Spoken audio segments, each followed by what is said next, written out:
तो कहानी शुरू होती है 1967 से और पहले सीन में हम अफ्रीका का जंगल देखते हैं जहां पर एक वायरस फैला होता है जिसका नाम है मोटाबा।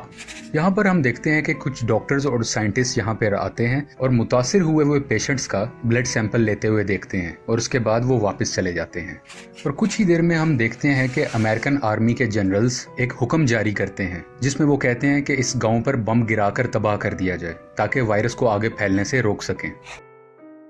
अब मूवी हमें 28 साल के बाद आगे ले जाती और यहाँ पर हम अपने one of the main character Dustin Hoffman को देखते हैं जो इस मूवी में कर्नल सैम का किरदार अदा कर रहे हैं। सैम अपनी वाइफ के साथ रहता है जिसका नाम डॉक्टर रॉबी है। कुछ ही देर में सैम को जनरल की तरफ से एक कॉल आती है जिसमें वो लेवल 4 की डिटेल्स बताते हैं। अब बेसिकली लेवल 4 है क्या? लेवल 4 बेसिकली एक ऐसी डिजीज है जिसमें लाइफ के लिए हाई रिस्क होता है। अब इसकी मजीद डिटेल जानने के लिए सैम कर्नल से मिलने के लिए जाते हैं। यहाँ पे कर्नल सैम की मुलाकात डिफरेंट ऑफिसर से होती है जिसमें जनरल बिली भी शामिल होते हैं। मेजर सॉल्ट का ये फर्स्ट मिशन है कर्नल सैम के साथ और जब ये दोनों अफ्रीका के जंगलों में पहुंचते हैं जहाँ पे वायरस ब्रेकआउट हुआ होता है तो वहाँ देख के ये बहुत परेशान होते हैं क्योंकि सिचुएशन बहुत खराब हो चुकी है। यहाँ पर बहुत से लोग मर रहे होते हैं, खून की उल्टियां कर रहे होते हैं। ये देख के मेजर सॉल्ट बहुत परेशान हो जाता है और अपना हेलमेट उतार देता है और रोने लगता है। और यहीं पे एक रैंडम आदमी इनसे मिलता है और इन्हें बताता है कि ये वायरस हवा से नहीं फैलता, लेकिन ये उसे अनसुना कर देते हैं और तमाम सैंपल्स कलेक्ट कर वापस बरतानिया अपने मुल्क में आ जाते हैं। जब कर्नल सैम इस वायरस का टेस्ट कर रहे होते हैं अपनी एक हाईटेक लेबोरेटरी में तो इन्हें और इनकी टीम को पता चलता है कि ये मोटोबा वायरस है। ये वही वायरस है जो आज से 28 साल पहले भी आया था। और ये भी पता चलता है कि ये वायरस बहुत तेजी से फैलता है, यानी कि 1 घंटे में डबल हो जाया करता है, दुगना हो जाता है। और अगर एहतियाती तदाबीर ना की जाए तो 24 घंटे के अंदर इंसान की मौत भी वाक़िया हो सकती है। और इस वायरस की एक अजीब बात ये भी होती है कि ना ये टच करने से यानी कि ना छूने से फैलता है और ना ही हवा से फैला करता है। मजीद इन्वेस्टिगेशन के बाद पता चलता है कि ये वायरस बंदरों से आया है और ये कोई ऐसा वायरस है जो मैन मेड है और इन बंदरों में किसी ने ये वायरस डाला गया है। और दूसरी तरफ हम देखते हैं कि साइंटिस्ट अभी भी अफ्रीका से बंदर लेकर अपने दूसरे मुल्कों की तरफ जा रहे हैं ताकि उन पर मेडिकली एक्सपेरिमेंट्स किए जा सकें। सैम अपने सीनियर्स को ये सारी बात बताता है।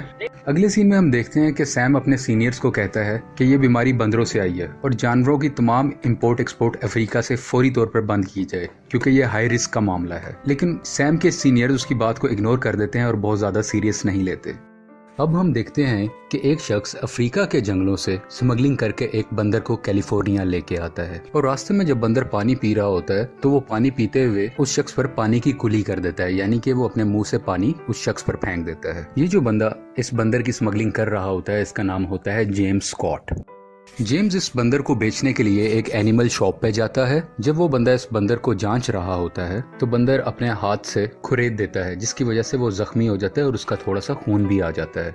जब दुकानदार गौर करता है कि ये बंदर नहीं बल्कि बंदरिया है, यानी कि फीमेल मंकी है, तो वो स्कॉट को वापस कर देता है और कहता है कि मुझे मेल बंदर की जरूरत है ना कि फीमेल की। इसी बंदर के हाथ में एक बनाना भी होता है जो दूसरा बंदर उसे छीन लेता है और वो भी खा लेता है। और यहाँ पे हमें ये चीज क्लियर हो रही होती है कि इस बंदर से वायरस स्कॉट में फैला और इसी बंदर की वजह से उस दुकानदार में और दूसरे बंदर ने जिसने इसका झूठा केला खाया। अब जब इसका बंदर नहीं बिका होता तो स्कॉट उसे करीबी जंगल में छोड़ देता है ये सोचकर कि ये आजाद हो जाए और मुझे वापस जाना है। अब स्कॉट यहाँ से बॉस्टन जाने की तैयारी करता है, उसको अपनी फ्लाइट पकड़नी होती है। जब स्कॉट प्लेन में बैठा होता है तो इसकी तबीयत काफी खराब होती है और जब ये बॉस्टन पहुंच जाता है तो ये अपनी फ्रेंड से गले मिलता है और उसी वक्त स्कॉट बेहोश होके एयरपोर्ट पर ही गिर जाता है। दूसरी तरफ हम देखते हैं वो दुकानदार जो बंदर खरीदना चाह रहा था वो भी खून की उल्टी करता है और बीमार होकर हॉस्पिटल पहुंच जाता है।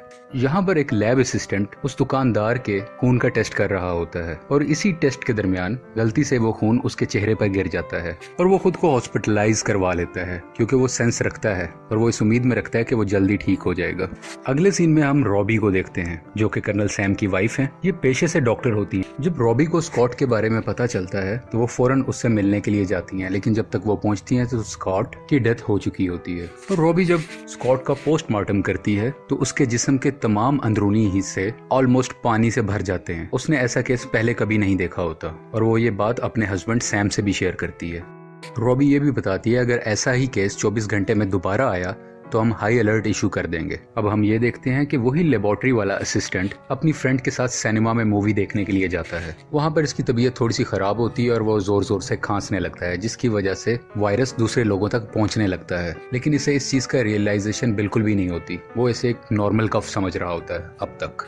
और वो जब पानी पीने के लिए बाहर जाता है तो वहीं पे गिर जाता है और ये भी हॉस्पिटल में चला जाता है। कॉट और लेबोरेटरी वाला इंसान सिर्फ बीमार नहीं होते, बल्कि बहुत से लोग और भी बीमार होना शुरू हो जाते हैं। आहिस्ता आहिस्ता ये बीमारी फैल रही होती है और जिस हॉस्पिटल में सबसे ज़्यादा ऐसे केसेस मौजूद होते हैं वहाँ पर डॉक्टर रॉबी अपनी टीम को लेकर जाती है। दूसरी तरफ कर्नल सैम भी कैलिफोर्निया पहुंच जाते हैं, क्योंकि कैलिफोर्निया में सबसे ज़्यादा बीमारी फैल रही होती है। अब हम ये भी देखते हैं कि ब्रिगेडियर जनरल बिली फोर्ड अपने एसोसिएट से बात कर रहे होते हैं। उनके एसोसिएट उन्हें कहता है कि कैलिफोर्निया को तबाह करना ही सोल्यूशन है ताकि ये वायरस दूसरे शहरों में ना फैले। लेकिन बिली फोर्ड कहता है कि नहीं, हम सबको बचाएंगे। और इसी कॉल के बाद कैलिफोर्निया को यूएस आर्मी चारों तरफ से घेर लेती है ताकि कोई शख्स ना बाहर जा सके, ना बाहर से कैलिफोर्निया में दाखिल हो सके। जब सैम और रॉबी मिलते हैं तो इन्हें पता चलता है कि वायरस हवा से भी फैला करता है, क्योंकि ये वायरस उस शख्स को भी हुआ था जो वायरस वाले लोगों के करीब बिल्कुल भी नहीं था। पूरी टीम आपस में मिलती है और ये बात को फाइनलाइज करती है डिफरेंट एक्सपेरिमेंट्स के थ्रू कि ये वायरस हवा से भी फैल सकता है और इसके अलावा ये एनिमल की वजह से आया है। शहर के हालात बहुत खराब होते हैं, बहुत अफरा तफरी की कंडीशन होती है। कुछ लोग भागने की भी कोशिश करते हैं, लेकिन आर्मी इंटरफेयर करती है और किसी को बाहर नहीं निकलने देती और सबको एक कैंप लगाकर क्वारंटाइन कर देती है। और हम सब क्वारंटाइन का मतलब जानते ही हैं कि इन्फेक्टेड पेशेंट्स या जिन पर कुछ शक हो उनको बाकी लोगों से कुछ अलग रख, जिसकी वजह से वायरस और ना फैले और दूसरे शहर भी महफूज रहें।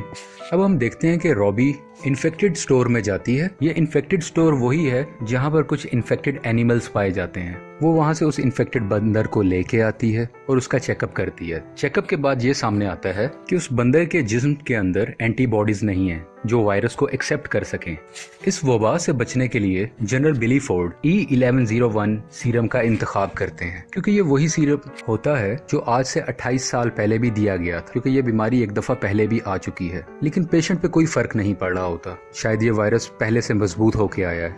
ये सीरम बिल्कुल भी काम नहीं कर रहा होता और पेशेंट्स की मौत होने लग जाती है। अब सैम वो सीरम लेके अपनी लेबोरेटरी में आता है ताकि उस पर कुछ एक्सपेरिमेंट कर सके। वो अपने कोवर्कर मेजर सॉल्ट को वो सीरम देता है और कहता है कि इसकी डिटेल्स चेक करो और उस बंदर को भी दो। मेजर सॉल्ट वो सीरम उस इन्फेक्टेड बंदर को भी देता है।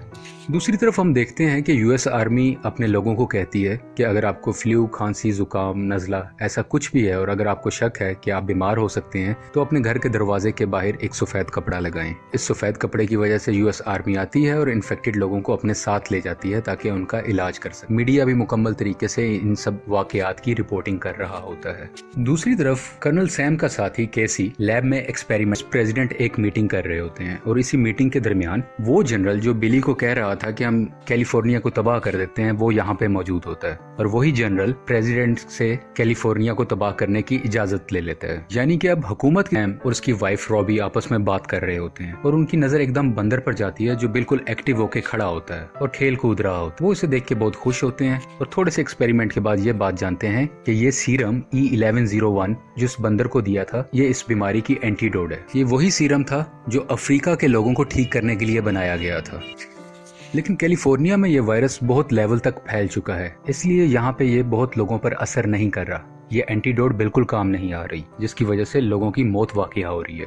और यही लैब में कैसी, जिसका सूट फटा होता है, उसको दिल का दौरा पड़ता है। कैसी के तमाम साथी इसको लेकर नियरेस्ट हॉस्पिटल में चले जाते हैं और उसको वहाँ पे एडमिट कर देते हैं। यहाँ पर रॉबी जब कैसी को इंजेक्शन लगाने लगती है तो ये वायरस रॉबी में भी ट्रांसमिट हो जाता है, क्योंकि कैसी ने किसी को नहीं बताया होता कि वो भी इस वायरस से एक्सपोज्ड है। अब कैसी और रॉबी दोनों को वायरस हो चुका है। अगले सीन में सैम बिली फोर्ड से मिलने के लिए जाता है। बिली सैम को बताता है कि यूएस प्रेसिडेंट ने आज रात 8 बजे पूरे कैलिफोर्निया शहर को बॉम्ब से उड़ाने का फैसला कर लिया है और ये भी बताता है कि यूएसए एक बायोलॉजिकल वेपन बना रहा था जो कि गलती से अफ्रीका के लोगों में फैल गया था। ये इसे एक अपनी पुरानी बात बता रहा होता है। दूसरी तरफ कैसी की भी डेथ हो जाती है। सैम को एक आइडिया आता है कि किसी अफ्रीका के बंदर को हासिल किया जाए और उसकी एंटीबॉडीज को इस सीरम के साथ मिलाकर एक एंटीडोट बनाई जाए जो कि इफेक्टिव होगी सबके लिए। और बहुत सी रिसर्च के बाद उसे पता चलता है कि एक बंदर अफ्रीका से स्मगल्ड होके आया था और वो नियरेस्ट जंगल में है। वो उस जंगल में जाता है और काफी मुश्किलों के बाद उस बंदर को ढूंढ लेता है। अब क्योंकि बंदर इनके पास आ गया है, सैम और उसकी टीम इस बंदर पर डिफरेंट एक्सपेरिमेंट्स कर रही होती है और उनका एक्सपेरिमेंट कामयाब होता है और एक एंटीडोट ये लोग बना देते हैं। मैं एक बार दोबारा बताता चलूं, एंटीडोट बन गई, पहले से सीरम मौजूद था। सीरम अकेला काम नहीं करता था और एंटीडोट इनके पास फुल रहे और इन्होंने इस वायरस से बचने के लिए मेडिसिन बना ली हुई है। हम देखते हैं कि 8 बजने के करीब होते हैं क्योंकि 8 बजे एक प्लेन ने आकर कैलिफोर्निया पर बॉम्ब से हमला करना था और अब ये दोनों यानी कि सैम और उसका साथी सॉल्ट एक हेलीकॉप्टर में बैठते हैं कि जल्द से जल्द हम उस प्लेन को किसी तरह से रोक सकें। सैम का उस पायलट से राब्ता होता है जिसे वो मना करता है कि बम मत गिराओ, लेकिन वो उसकी नहीं सुनता तो जनरल बिली फोर्ड इंटरफेयर करता है और वो उस पायलट को शहर पे बम गिराने से रोक लेता है। दूसरी तरफ हम देखते हैं कि बिली फोर्ड उस जनरल को भी पकड़वा देता है जिसने प्रेसिडेंट को गलत इन्फॉर्मेशन दी थी कि इस बीमारी के कोई सीरम नहीं है या कोई एंटीडोट नहीं है, जबकि रिसर्च वर्क हमारी बहुत कंप्लीट काम कर रही थी और इसका सीरम बन चुका है और रूल के मुताबिक अगर ऐसा कुछ सिलसिला हो तो कभी भी शहर पर बॉम्ब नहीं गिराया जा सकता, जो कि जनरल डोलंड ने अपने प्रेसिडेंट से छुपाया था। फॉल्स स्टेटमेंट की वजह से जनरल डोलंड को गिरफ्तार कर लिया जाता है।